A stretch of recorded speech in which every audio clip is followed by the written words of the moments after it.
मोह महामद पियो अनादि भूली आपको भरमतवादी।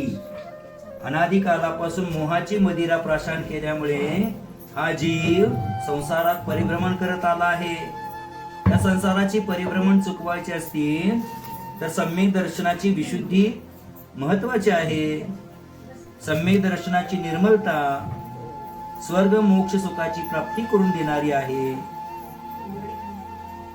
आपण संलेखना धारण केलोय। आत्म उत्सव, संलेखना म्हणजे आत्म उत्सव असतो, कर्मावरती विजय असतो। जीवनभर केलेल्या सत्कार्याचं लेखन करणं म्हणजे संलेखना आहे। परिणामाची निर्मलता ठेवा। चैतन्य चमत्कारी आत्मस्वरूपाला जाणण्याचा प्रयत्न करा।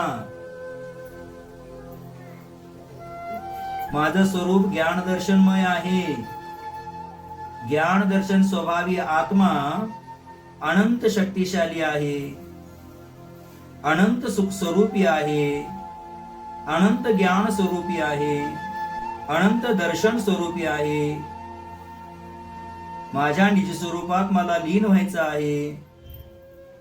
अनादि कालापासून पर चतुष्टयाला आपलं मानत बसलो।